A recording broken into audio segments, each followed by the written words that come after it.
So many SaaS founders I talk to really don't have a full understanding of the entirety of their funnel, what they're doing to get people into the funnel, how they're converting them at each stage, and what tactics are working best for them. I talked to Marc Thomas. He's from Powered by Search, and they're doing amazing things helping SaaS companies really accelerate and optimize their funnel. He gave us some of his best tips and some major things to avoid. Check it out. Welcome to SaaS-Story in the Making, the podcast that features the people who made the software world what it is today and the leaders who are shaping the future of technology. Here's your host, Matt Wallach. Welcome. I am Matt. Yes, you are listening to SaaS-Story in the Making, and I am super excited to have you here. Thank you very much for coming. If you're watching, I appreciate you watching on YouTube. If you are listening, thank you very much for pulling us up on your podcast service there. But I'm really looking forward to today's show. I am delighted to be joined by my special guest, Marc Thomas. Marc, how you doing? I'm good, thanks, Matt. I got to commend you here. That's a lot of energy. That's probably the most energy for a podcast opening I've been on. So, and a live show. I really appreciate it. Well, thank you. I appreciate it too. It's 7 a.m. here in Arizona, where I'm based, and so I got to get up and rock the energy right away. But I'm used to it. I love it. All right. Well, thank you. I appreciate you accommodating my time zone. I'm in the UK, so it's 2 p.m. on Friday here. I'm enjoying the Friday afternoon feeling. Well, all good. The reason that I get up so early, I'm usually up about 4:30 or 5, is because I have so many clients over in the UK and the rest of Europe. So I enjoy talking to them. I get my mornings done, and then I have the afternoon to myself, which is great. That's cool. Nice. Let me tell everybody about you, Marc. So Marc is the head of growth at Powered by Search, and these guys are awesome. I have clients who have used them, and they're very, very successful at doing what they do. They are one of the world's leading SaaS marketing agencies. They help mid to late stage companies grow their free trials and demos through demand gen, SEO, and pay per click. They are absolute rock stars at what they do. So Marc, once again, thanks for coming on the show. Thanks for having me. Appreciate it. Absolutely. Tell me, what's going on with you lately at Powered by Search, and what's coming up for you guys? Well, we're growing like crazy at the moment. So the last year has been pretty wild. We hit all of our targets like very early in the year, and it's just carried on that trajectory, honestly. So growing about 8 to 10% a month at the moment, which is that's great. It feels like we're riding a rocket ship right now. And it's great to be welcoming all sorts of new clients, people in, very different industries, with tools, products that, they're really good. They're really good at what they do. And it's fun to be helping them kind of work on positioning and messaging a lot, as well as obviously the practical kind of implementation of SEO and PPC. So yeah, big change. Well, I think it's needed because so many companies that are getting going and or early stage companies, I work with a lot of them, they really don't have all of their marketing capabilities down yet. They haven't quite figured it all out. And just hiring one person, they may know one thing, but they don't know a lot. And so somebody like you guys comes in, you're able to really change the game for them, I'm sure. Well, yeah, I would definitely say so. I mean, we work mostly with kind of mid to late stage companies, but I think I was just tweeting just before we started here, and I was saying that most people don't need an SEO or PPC consultant. They need someone to help them work out the economics of their growth model, right? So that's how we think about growth and marketing at Powered by Search. Obviously, you need to do the practical work of let's get trials and demos through search or paid media, but many people just jump right to that rather than thinking, okay, well, look, what does it look like for us to grow? Like, if we want to grow by 10%, what does that mean? If we want to grow by 50%, how does that change things? And that's why we're so well respected, in our kind of niche, is because we go, look, let's step back from implementation for a second, think about what are the levers, the triggers for growth here, and how can we pull the right ones at the right time with the right force so that they don't break. That's amazing. And so you guys are awesome at doing it because you got so much experience. So I'm sure you know which levers to pull and when. But Mhm. what is predictable growth methodology exactly? What is that all about, and how does that help your clients? Yeah, so our whole agency works on the predictable growth model. We built this model. It's a very, very structured way of looking at really any B2B SaaS company once they hit about $5 million in annual revenue. So how we do this is when we start working with someone, we start by getting to know their product and their business very well. So that usually means sitting down with them, understanding things like LTV, cost of acquisition, what's the payback period.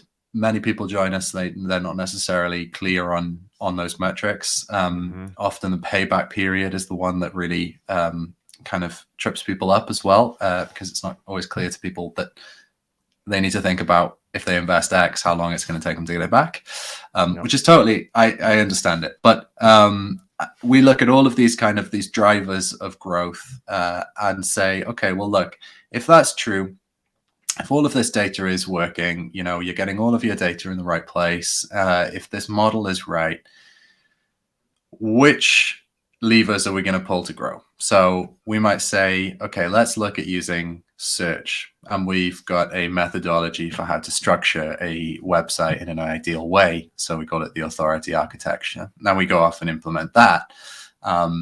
Or if it's paid media, what are you already doing? Which networks are you seeing success on, and which ones are not doing so well? But prior to that, we would say, well, look, what types of fit are you hitting here? Because most people in SaaS think about product market fit all the time, right? They say, Hmm. I've got to get product market fit. Product market fit is one of the types of fit. We think there's several. So, for example, customer market fit. What is your customer like? What is your content market fit? Is the content that you're producing right for your market? All of these kinds of things. I'm basically saying, well, look, rather than just diving right into it, let's take a step back here. Think about how this is really going to grow, not just in the next month or 3 months, but in the next year, right? So that's what the predictable growth methodology allows us to actually do, is to say, let's structure this conversation rather than just going, hey, let's start anew every time. Every client's different, but SaaS businesses grow because they acquire customers profitably and retain them for a long time. That's how it works. So true. And I'm glad you brought up those metrics. And for anybody who's listening and they're like, what is this LTV? What is this CAC? I have a video on YouTube, my SaaS metrics video. Go look it up. Go find my channel. You'll see the SaaS metrics video. And it's going to break down all of those metrics that Marc talked about, including a couple more. But it is absolutely critical to know exactly what those are, and how you can leverage them and use them to get them to the right benchmarks and get them accelerated. Really, really good. So I know that you mentioned that some of these companies aren't tracking those. That seems like a fail for me. You got to know that stuff, especially once you start getting some traction and you're at 5 million revenue, or more. But I want to ask you, what other mistakes are SaaS companies making in marketing? What are they doing poorly or not doing, Marc, Mhm. that's really causing them some loss? I'll give you some very common examples here. So a super common example for marketing sites in particular, so websites of SaaS companies, is that they write copy in the same way that, say, Nike would sell a pair of trainers, right? Mm-hmm.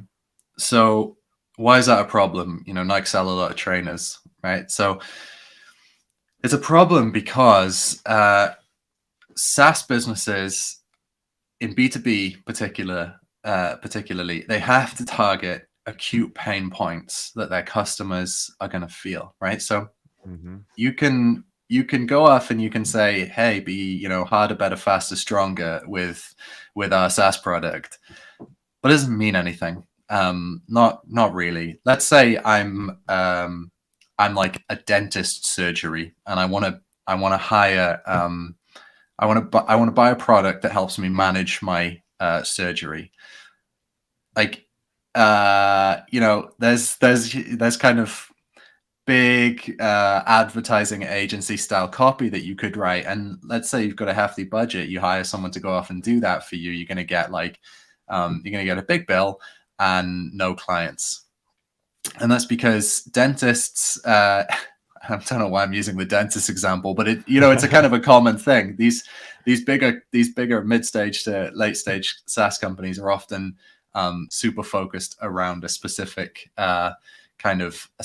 niche. Now they've got this kind of grand copy, but it doesn't mean anything. So what you should do is you should step back and you should say, well, look, what's the acute pain that my customer is feeling? And specifically, who is my customer? That's another one. And how can I address that in this copy? So let me see, like a dentist, I'm just off the top of my head here. This is how we'd think about it. What's the problem a dentist has with their business specifically? Well, maybe they've got lots of clients, but they are struggling to book, they're suffering from churned appointments and things like that. Maybe the clients are only paying them X amount and they want to be paid 3X. Well, all of that is stuff that should be addressed in the copy. And so few businesses actually go and do that. They think about, hey, here's our features. But really what you should be doing is you should be saying, look, here's your pain and here's how our features address that pain. That's a super common example. And I see it every single day, not just on client websites, but on SaaS websites all over the internet.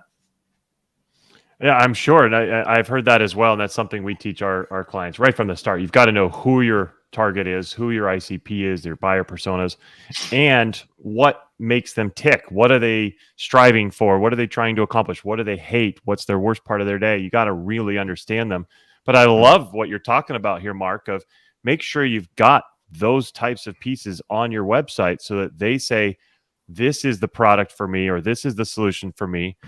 And they convert. Are there other things people are doing that's messing up conversions and making it so people don't convert on their website? Yeah.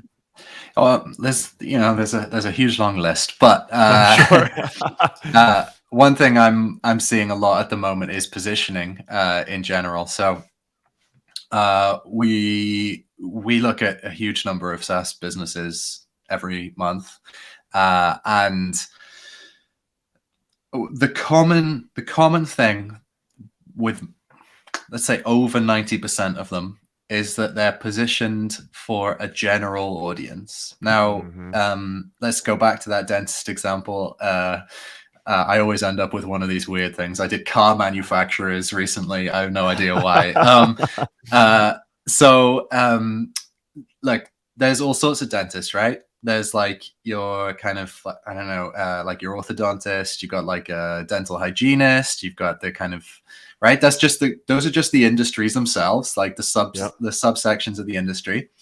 But let's say you're like in Brooklyn, you're a dentist based in Brooklyn. You've got a huge market potentially, because you're in a densely populated area, versus like, I don't know, someone in rural Iowa. Like, your dentist practice is going to be different because you're based in rural Iowa than the dentist who's based in Brooklyn, right? So most SaaS companies don't think, which one of those are we serving? Are we serving people with one dentist or with 50 dentists in their surgery? Because those needs are very different. The budgets are very different, and therefore the economics are very different. So, you could probably pay a heap more to acquire one of those dentists in well-populated areas than you can in rural Iowa, unfortunately. Sorry, Iowa. So look, positioning is basically saying, well, look, how in our market's mind, what are the pain points, and how do we solve the pains differently than all of the other possible things out there that our clients might consider to solve this particular pain? A lot of people don't end up actually thinking about that at all. And or certainly in a kind of a focused and targeted way.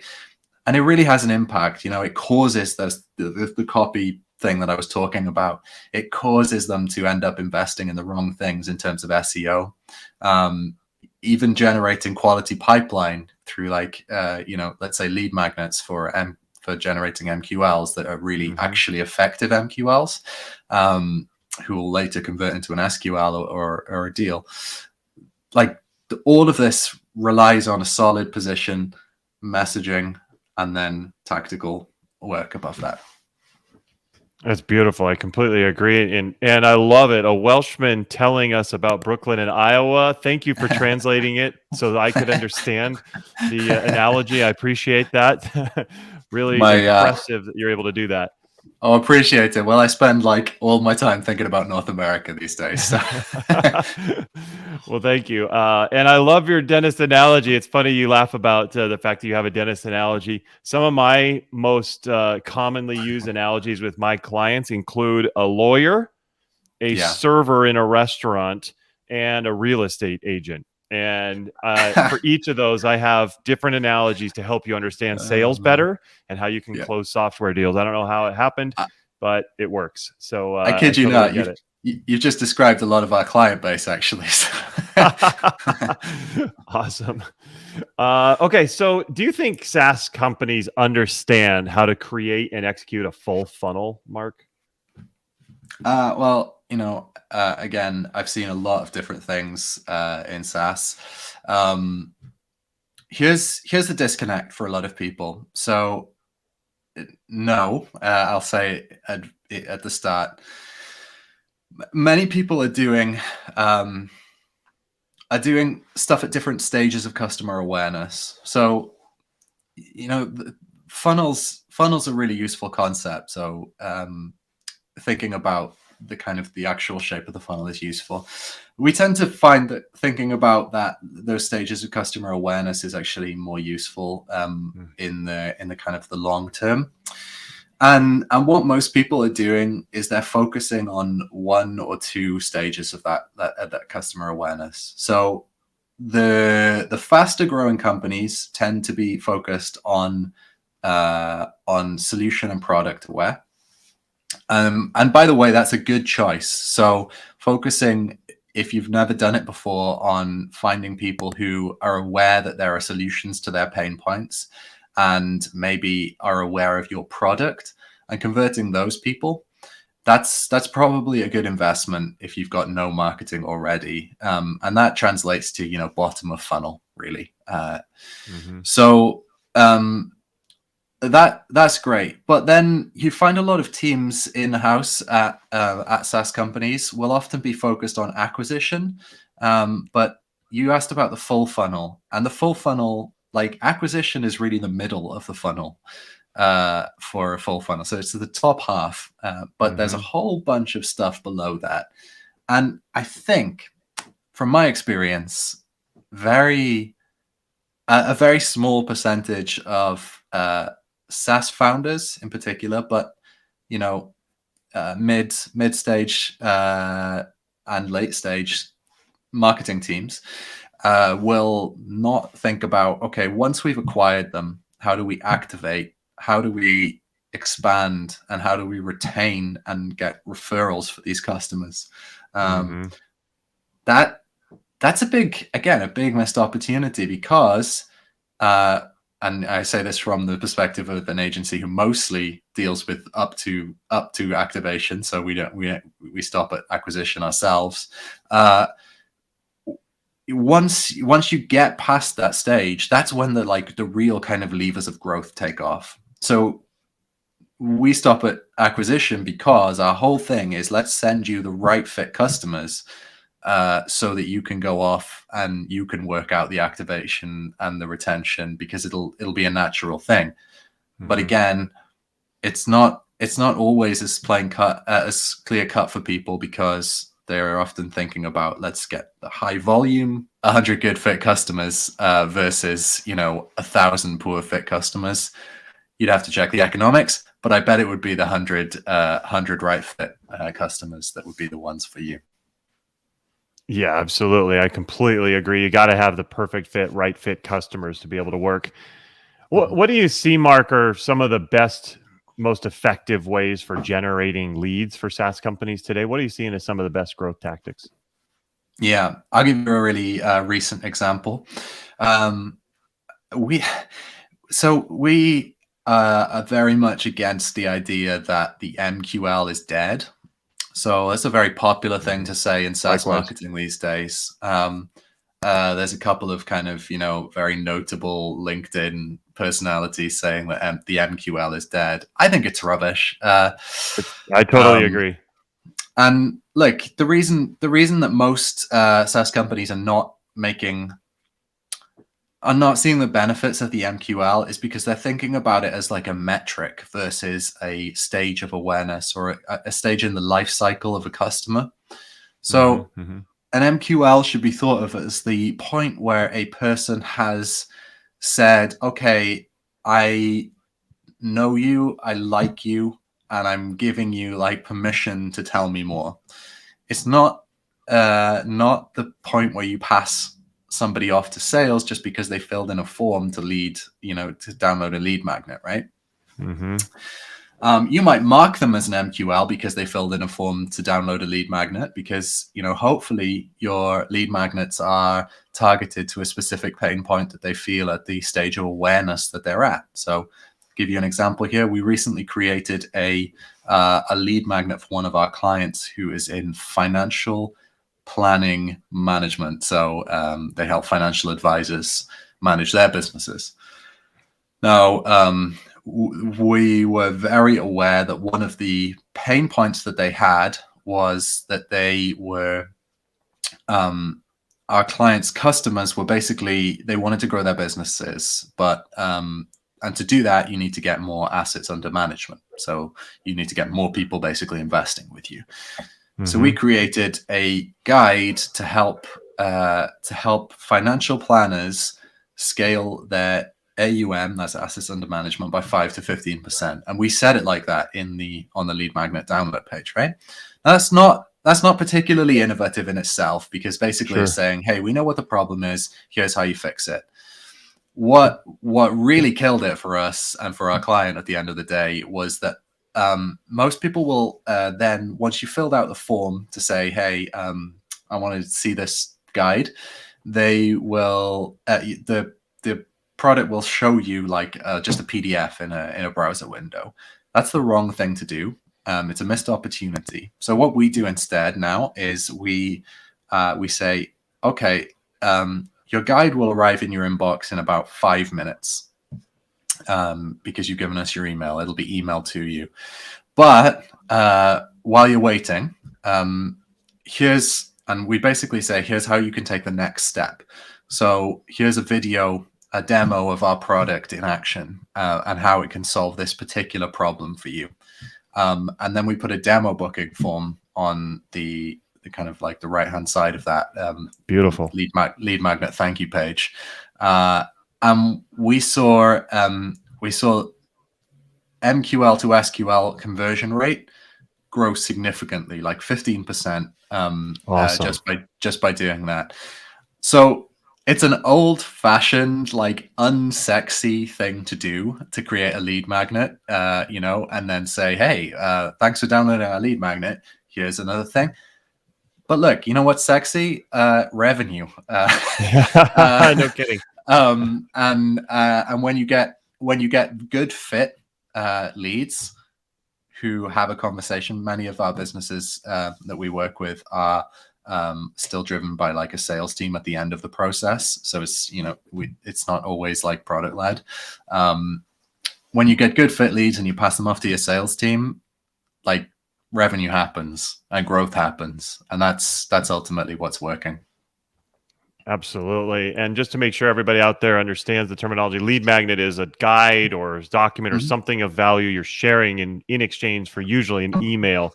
So it basically is a way to generate a bunch of emails from your market because you're giving them some value back. And it's a really invaluable tool to be able to use the lead magnet or have a few of them. In our business, we have a few ourselves.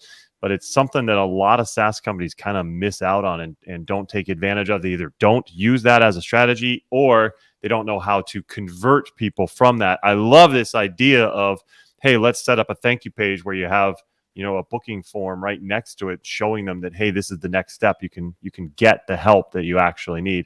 That's fantastic, Marc. I absolutely love it. Appreciate it. Now, this has been a lot of fun. I've learned a lot, and it's great that we're able to share this. I hope everybody else has also learned.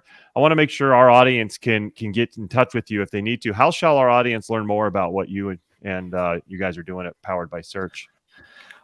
Two things. Firstly, we have a blog where we share everything. We share all of our playbooks openly. You could read that blog and basically implement our whole methodology without ever talking to us if you wanted to.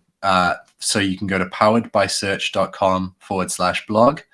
I also tweet a huge amount about what we're working on, ideas that we're developing, and also, good examples of SaaS marketing. So you can follow me or just check out my Twitter. It's I am Marc Thomas.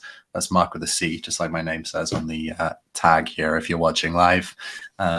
So there you go. Awesome. And we'll make sure we put that in the show notes as well, so you guys can get to all that fun stuff. But Marc, this has been terrific. Thank you so much for coming on the show. I appreciate it. Oh man, I've had a blast. Thanks so much. It's been great. Absolutely. Absolutely. Thank you. And thank you all for coming. I appreciate you being here. Make sure you are subscribed. Hit that subscribe button so you don't miss out on any other amazing tips from leaders and creators like Marc. That'll get you set so you'll be ready to rock and roll and get your growth leveled up. Thank you for coming. We'll see you next time.